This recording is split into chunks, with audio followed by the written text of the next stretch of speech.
kau dipanggil ibu, sementara aku ayah. Bertukar cerita, yakin semua indah. Pejamkanlah mata, padanya kita berserah.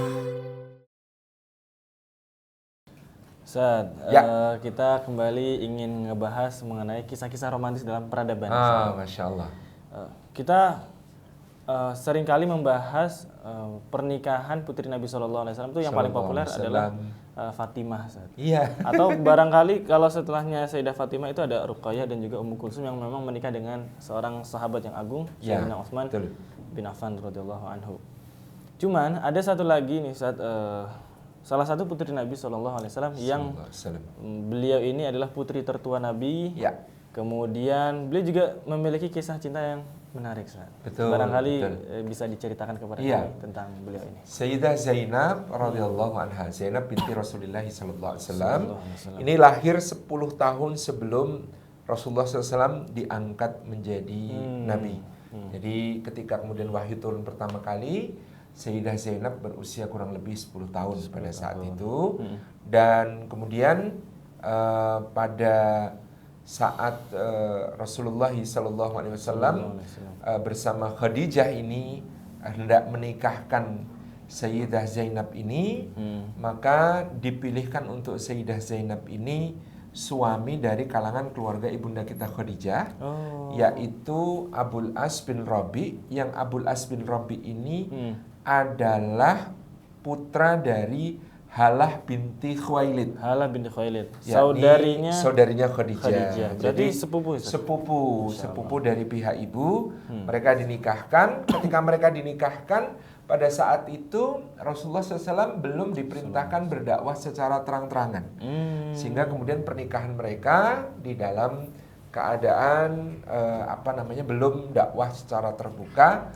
Sehingga kemudian Zainab dan Abul As ini berumah tangga sebagaimana umumnya orang Quraisy pada saat itu. Nah, pada saat Rasulullah SAW mulai dakwah secara terbuka, kemudian beliau mulai dimusuhi oleh orang-orang Quraisy pada saat itu, maka ada beberapa kejadian terkait keluarga Nabi SAW yang berupa pemutusan hubungan. Misalnya Utbah dan Utaibah, putra-putra Abu Lahab, yang semula sudah dinikahkan dengan Ruqayyah dan Ummu Kulsum, ini dipaksa keluarganya untuk menceraikan putri-putri Nabi Shallallahu Alaihi Wasallam. Kemudian orang-orang Quraisy akan mencarikan untuk mereka pasangan perempuan-perempuan Quraisy yang tidak kalah dianggap mulia dan terhormat seperti putri-putri Rasulullah Muhammad SAW. Demikian pula ternyata Abul As itu dipaksa sama orang Quraisy. Udah itu lepaskan putrinya Muhammad, ceraikan dia, kembalikan ke orang tuanya. Nanti kami carikan kamu seorang istri yang lebih baik gitu. Karena menceraikan istri atau menceraikan anak dari seseorang itu kan pasti juga nyakitin hati bapaknya. Memang disengaja begitu oleh orang-orang Quraisy untuk membuat Rasulullah SAW dan ibunda kita Khadijah itu sedih. Jadi termasuk yang dilakukan oleh Abu Lahab dan Ummu Jamil istrinya kepada keluarga Nabi SAW itu bahkan mengumumkan pembatalan pernikahan putra-putranya dengan putri-putri Nabi itu di depan Ka'bah. Ya, jadi sangat-sangat memang disengaja untuk didemonstrasikan, dipermalukan di depan umum gitu ya. Jadi kata Abu Lahab, meskipun aku ini pamannya, aku tidak mau memiliki seorang besan yang memecah belah, yang menghina Tuhan-Tuhan kita, yang mengikuti ajaran baru yang kemudian merusak agama nenek moyang kita dan seterusnya. Jadi memang itu bagian dari penghinaan dan tekanan kepada Rasulullah SAW yang berdakwah. Nah, Abul As bin Rabi ini juga ditekan oleh orang-orang Quraisy untuk kemudian melepaskan istrinya untuk mengembalikannya kepada keluarga Rasulullah, dan dia akan diberikan ganti istri lain yang lebih baik gitu kata mereka, kata orang-orang Quraisy. Terus itu gimana respon dari Abul As? Abul As mengatakan, tidak, demi Allah aku sudah dinikahkan dengan seorang putri yang sangat mulia, dengan seorang perempuan yang sangat baik. Dia menjadi istriku yang sangat baik, berbakti kepadaku sebagai suaminya dengan sangat baik. Aku tidak akan melepaskan istri yang sebaik ini demi apapun gitu. Jadi itu ketegasannya Abul As bin Rabi terkait istrinya. Tetapi Di sisi lain ketika Zainab mengetahui tentang syiar Islam dan tentu saja seperti putri-putri Nabi Shallallahu Alaihi Wasallam, dia sangat ingin mengikuti ayahnya untuk kemudian beriman kepada Allah Subhanahu Wa Taala, bertauhid dan meninggalkan agama jahiliyah yang dianut oleh suami dan keluarga besarnya. Pada saat itu dia mengajak dengan penuh harapan kepada suaminya agar kemudian juga ikut masuk Islam. Nah di sisi ini ternyata Abul As merasa tidak siap. Belum. Kalau aku sekarang ya mengikuti agama ayahmu, orang-orang akan memandangku sebagai orang yang memecah belah, yang mengkhianati, yang menghina Tuhan-Tuhan dan leluhur serta nenek moyang Karena kita. memang tidak dipungkiri juga tekanan sosial betul-betul Sangat terasa, besar. Ya. Jadi Maka orang-orang yang masuk Islam as-sabiqun awal itu memang betul-betul orang-orang yang luar biasa. Luar biasa. Orang-orang yang luar biasa. Karena tekanan sosialnya sangat berat, Ustaz, bukan cuma karena mereka akan dianggap sebagai pemecah belah, pengkhianat, orang yang kemudian tidak menghargai nenek moyang dan tidak menghormati leluhur, gitu ya, merusak tradisi dan sebagainya, tapi juga akan dianggap sebagai orang yang akan memutus potensi ekonomi Mekah. Kalau sampai berhala-berhala ini disingkirkan, dihancurkan, siapa lagi yang akan berziarah ke Mekah? Siapa lagi yang akan memberikan persembahan kepada dewa-dewa mereka? Siapa lagi yang akan kemudian berbondong-bondong datang ke Mekah meramaikan haji ataupun festival setiap tahunnya yang berkaitan dengan berhala-berhala masing-masing kabilah, gitu ya. Jadi itu menjadi tekanan yang sangat besar pada saat itu. Nah, Abul As bin Rabi' sendiri seorang pedagang, saudagar yang sangat terkenal dengan kelihayannya di dalam berdagang, juga kejujurannya. Jadi ibunda kita Khadijah bahkan memilih Abul As bin Rabi' itu karena menurut ibunda kita Khadijah, Abul As bin Rabi' ini mirip Rasulullah waktu muda, gitu ya. Mirip Rasulullah waktu muda dalam soal berdagang tadi ya? Amanah, kelihayannya berdagang, ya, dalam menjaga titipan-titipan harta-harta yang kemudian dipegang olehnya, itu semuanya adalah perkara yang sangat-sangat menarik pada pribadi Abul As bin Rabi'. Nah, rumah tangga ini pun akhirnya menjadi sangat berat, meskipun mereka sangat saling mencintai, tetapi pada saat Rasulullah SAW sudah berhijrah, maka Zainab masih tetap harus mengikuti suaminya yang belum mau beriman di kota Mekah pada saat itu, sampai terjadilah Perang Badar Kubro. Dan dalam Perang Badar Kubro, meskipun dia adalah menantu Nabi SAW, orang-orang Quraisy memaksa Abul As bin Rabi' untuk ikut Perang Badar di pihak Quraisy. Maka terjadilah pertempuran Badar seperti yang sudah kita ketahui, berakhir dengan kekalahan telak orang-orang Quraisy. 70 pentolan mereka itu termasuk Abu Jahal itu tewas di medan perang Badar, dan ada 70 lain dari tokoh-tokoh Quraisy itu yang kemudian menjadi tawanan perang. Di tawanan perang yang dibawa ke Madinah. Di antara mereka itu ada tokoh-tokoh terkemuka ya, termasuk Abbas bin Abdul Muthalib, kemudian ada Abu Aziz bin Umair, adiknya Mus'ab, gitu ya. Kemudian ada, termasuk ternyata Abul As bin Rabi' ini bagian dari orang-orang yang tertawan. Nah, pada saat itu kan terkenal kisahnya, Rasulullah mempertimbangkan apa yang harus dilakukan pada para tawanan ini. Apakah dibunuh atau dibolehkan untuk mengambil tebusan. Ya, jadi Sayyidina Abu Bakar berpendapat sebaiknya diambil tebusan, karena itu akan memperkuat kaum muslimin, bermanfaat hartanya untuk kaum muslimin.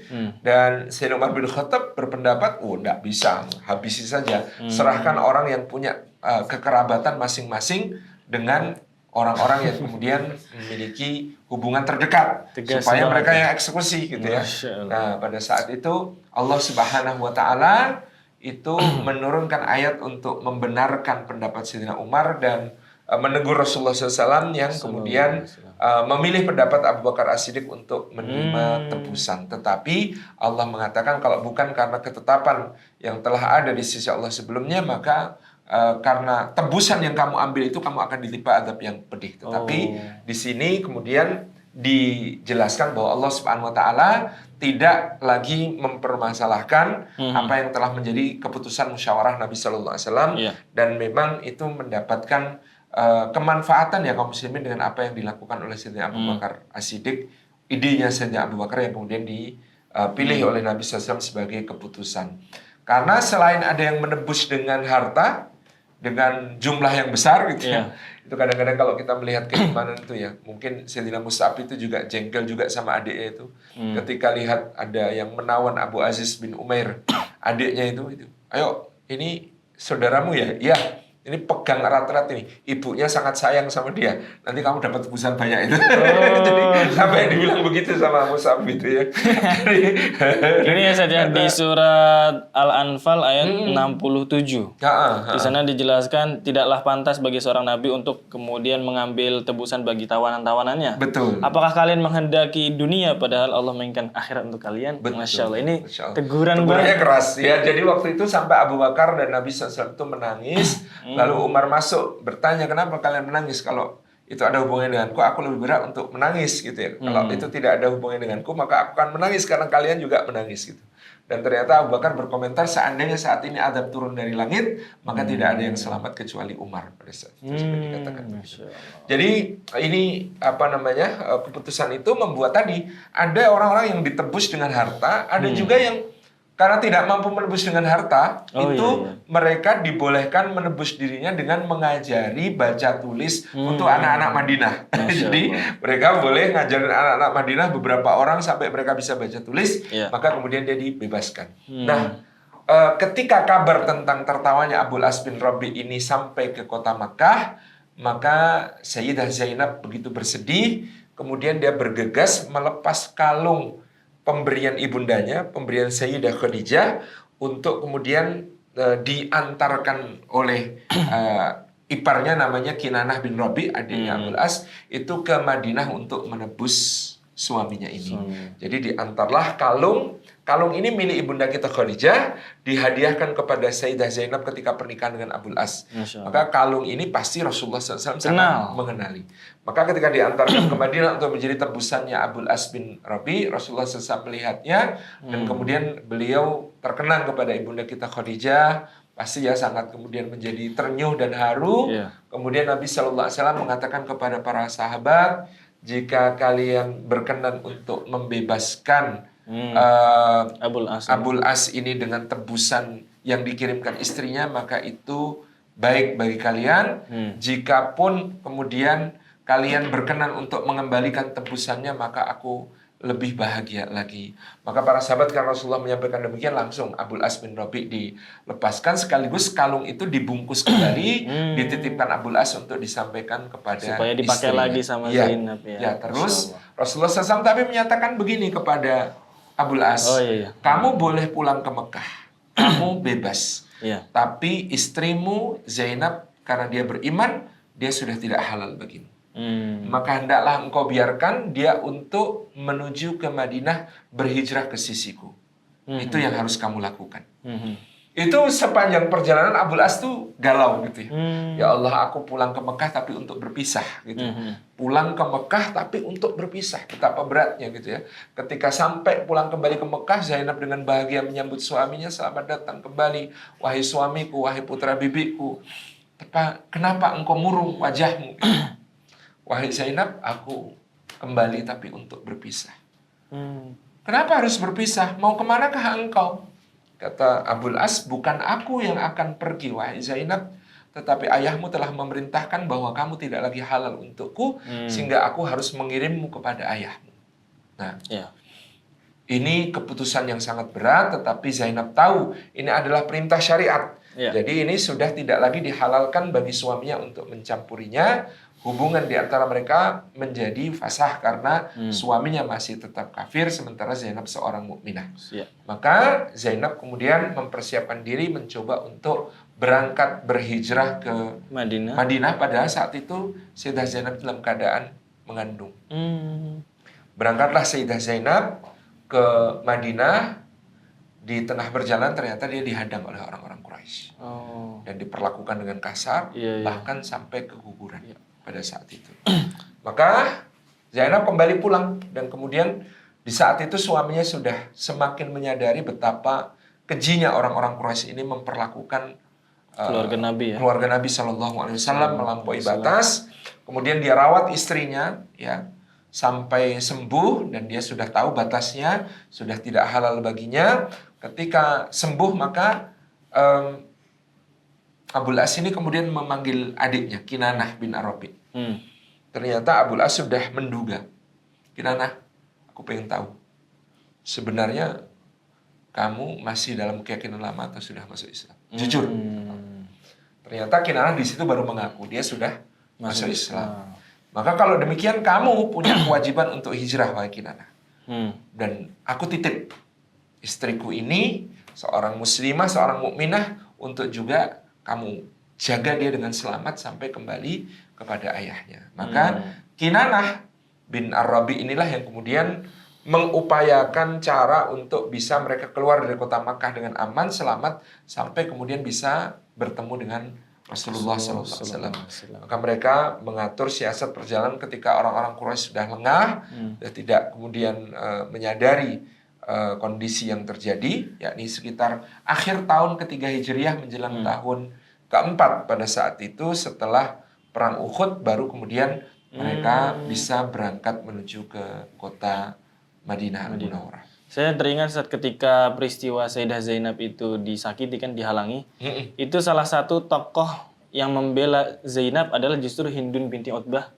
Betul. Istrinya Abu Sufyan itu. Betul. Dia betul-betul nyaci maki ini laki-laki Quraisy. Kalian itu di Badar jadi pecundang, sekarang berani nyakitin perempuan. Subhanallah ya. Jadi dia cemburu, maksudnya membela Sayyidah Zainab ini karena sesama perempuan. Dan memang Hindun ini meskipun dia punya catatan kelam ya di perang Uhud tentang apa yang dia lakukan kepada Sayyidina Hamzah, tetapi secara umum dia sebenarnya perempuan yang perwira, perempuan pemberani, perempuan yang memiliki sifat-sifat baik. Kesatria lah ya. Dia kesatria, dia objektif, dia jujur. Bahkan dalam soal dendam pun dia kan sebenarnya membatasi diri. Yang pokoknya hanya Hamzah, nggak ada yang lain, gitu. Yang membunuh ayahku Hamzah, yang untuk dibalaskan dendam adalah Hamzah, tidak kepada yang lain. Itu menunjukkan memang ya Allah sudah memberikan satu bibit-bibit kebaikan ya pada diri Hindun yang nantinya akan menuntunnya kepada hidayah masuk Islam ketika Fathu Makkah. Nah, akhirnya terpisahlah antara Sayyidah Zainab radhiyallahu anha dengan suaminya Abul As bin Rabi selama beberapa tahun, di mana Abul As bin Rabi di Mekah tetap menjalankan usahanya dan bisnisnya. Berbagai tawaran untuk menikah kepada Abul As ini dia tolak.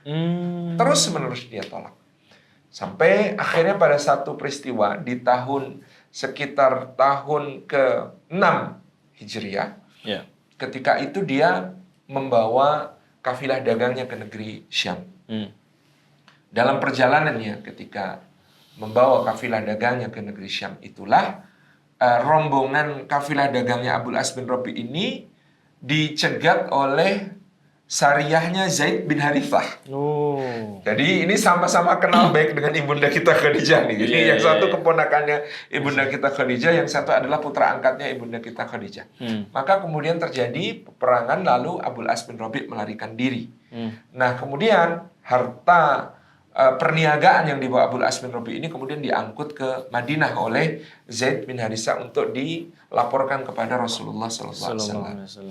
Nah ternyata sebelum Zaid tiba di Madinah, Abul As yang melarikan diri tadi sudah tiba di Madinah terlebih dahulu dan kemudian mendatangi istrinya, mendatangi Sayyidah Zainab untuk meminta perlindungan. Kemudian Zainab bertanya, wahai putra bibiku, ada urusan apakah engkau datang ke Madinah? Apakah engkau datang untuk menyerah dan masuk Islam? Tidak, tetapi kata Abul As, kafilah dagangku dicegat oleh Zaid yang kita sudah sama-sama kenal, dan dia telah mengambil harta perniagaanku, dan aku di sini tidak punya pilihan karena aku tidak mampu mempertanggungjawabkan harta-harta itu kepada orang-orang Quraisy yang ada di Mekah. Maka aku memohon pertolonganmu untuk engkau melindungi aku, dan jika bisa aku sangat ingin untuk bisa mengambil kembali harta itu yang dititipkan oleh orang-orang Quraisy kepadaku untuk aku kembalikan nanti ke Mekah. Gitu. Maka itu subuh ya.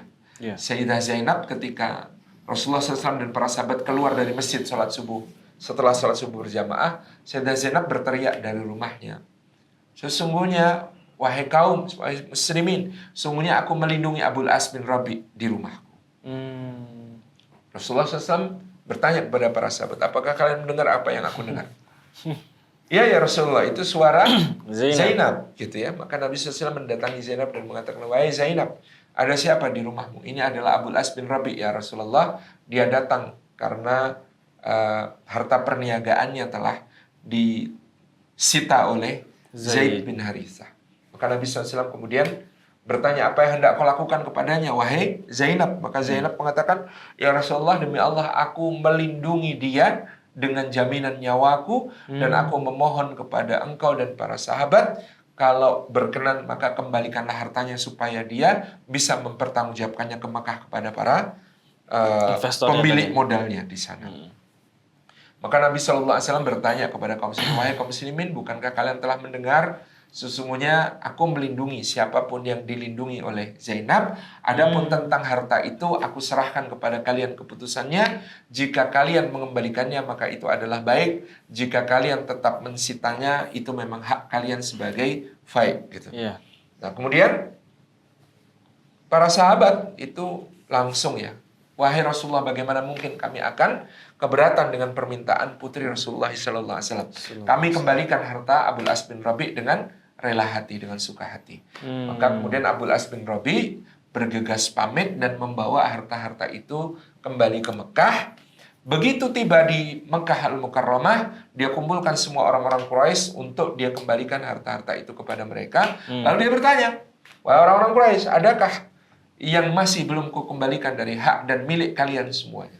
Maka orang Quraisy yang berkumpul depan Ka'bah semua mengatakan, sudah selesai. Sudah tunai, harta-harta kami yang kami titipkan kepadamu sudah engkau kembalikan beserta semua keuntungan sesuai dengan akad-akadnya. Gitu. Maka ketahuilah kemudian, kata Abul As bin Rabi saat itu, asyhadu an la ilaha illallah wa asyhadu anna Muhammadar Rasulullah. Aku bersaksi bahwa tidak ada sesembahan selain Allah dan Muhammad sallallahu alaihi wasallam adalah utusan Allah. Demi Allah, tidak ada yang menghalangi aku untuk masuk Islam di Madinah kecuali karena aku khawatir kalian mengira aku melarikan harta kalian. Jadi aku kembalikan dia terlebih dahulu kepada kalian agar tunai semua amanahku, baru aku kemudian akan menuju ke Madinah berhijrah untuk menemui keluargaku.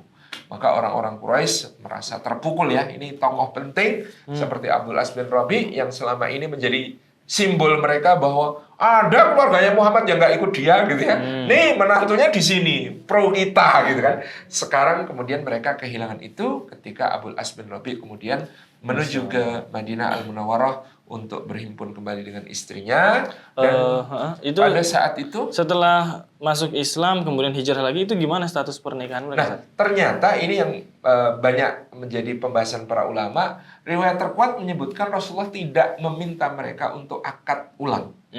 Artinya ikatan pernikahan yang sebelumnya itu diakui dan kembali menjadi sah ketika dua-duanya menjadi muslim dan muslimah. Jadi misalnya ada dua orang gitu ya, pernikahan di masa lalunya bukan pernikahan dalam ikatan agama Islam. Kemudian salah satu masuk Islam, maka menjadi terpisah, tidak halal. Maka tidak halal. Tidak halal, karena satu muslim, satu tidak gitu ya. Tapi begitu mereka sama-sama muslim dan muslimah, maka otomatis menjadi halal lah di antara mereka berdua. Ini sebagian ulama yang mengambil pendapat sesuai Dhahir Nas, kemudian menyatakan tidak ada kewajiban untuk mengulangi akad atau mengulangi ijab qabul dalam peristiwa yang seperti dialami oleh orang yang tadinya memang tidak beriman, lalu jadi salah satu beriman, ketika akhirnya dua-duanya beriman itu tidak perlu mengulang. Cuman kan kalau kasusnya misalnya yang terjadi adalah riddah, misalnya keluar dari agama Islam. Oh, beda. Itu beda kasus ya, beda kasus karena riddah memiliki konsekuensi hukum yang tersendiri yang kemudian kalau dia kembali kepada keislaman, dia bersyahadat ulang, maka sebagian ulama lebih memilih kehati-hatian dengan mewajibkan akad ulang.